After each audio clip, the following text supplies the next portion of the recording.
If on October 26, 2018, you were more interested in Bradley Cooper and Lady Gaga blowing up the box office with A Star Is Born, rather than Trump supporters trying to blow up government officials, you might be a first-time voter and you might not remember what it was like when this guy was president. So, let me take you back to one day under Donald Trump. On October 26, 2018, Cesar Sayak was arrested in Florida after mailing pipe bombs to people he deemed enemies of Donald Trump, including Barack Obama, Joe Biden, and then Senator Kamala Harris. Each one of the intended recipients has been targeted by President Trump. Sayak pled guilty to 65 felony counts, including using weapons of mass destruction in an attempted terrorist attack. It would have been 66 felony counts if there was a law against bumper sticker abuse, because Sayak's van was plastered with pro-MAGA memes and Trump photos like a rolling QAnon Facebook page. Now listen, it isn't always fair to blame a public figure for the actions of their most passionate supporters. It's why I don't blame Taylor Swift when a bunch of middle schoolers with friendship bracelets cut me in line at Sephora. But in the case of Donald Trump, the crap out of him. Like to punch him in the face. In the good old days, this doesn't happen because they used to treat them very, very rough. It might be a little his fault. And Sayak's plan to hurt people on behalf of Donald Trump wasn't an isolated event. A nationwide review conducted by ABC News identified over 50 criminal cases where violent acts were committed explicitly in Donald Trump's name. A few examples include a man who attacked a Latino gas station attendant in Florida and yelled,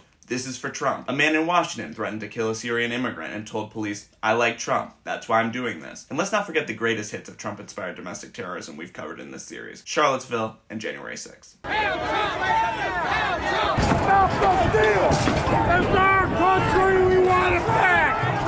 Fuck these Democrats! If you don't fight like hell, you're not going to have a country anymore. And these attacks are often directly connected to Trump's policies and rhetoric. He rants about immigrants invading the country, and a guy in El Paso goes on a shooting spree targeting Latinos. Trump lashes out at the FBI for raiding his home, and within days, a man in Cincinnati tries to storm an FBI office. And as Trump slides in the polls in 2024, he's just dialed up the same rhetoric, playing the hits for his most extreme supporters. One rough hour, and I mean real rough. They're eating the dogs, the people that came in. They're eating the cats. Radical left thugs that live like vermin. They're poisoning the blood of our country. Experts call this stochastic terrorism, using your platform to provoke random acts of ideologically motivated violence that are statistically predictable, but individually unpredictable. Kind of like me crying during The Golden Bachelor. I know it's going to happen, but which widower story is it going to be? I think my rhetoric is it brings people together. Yeah.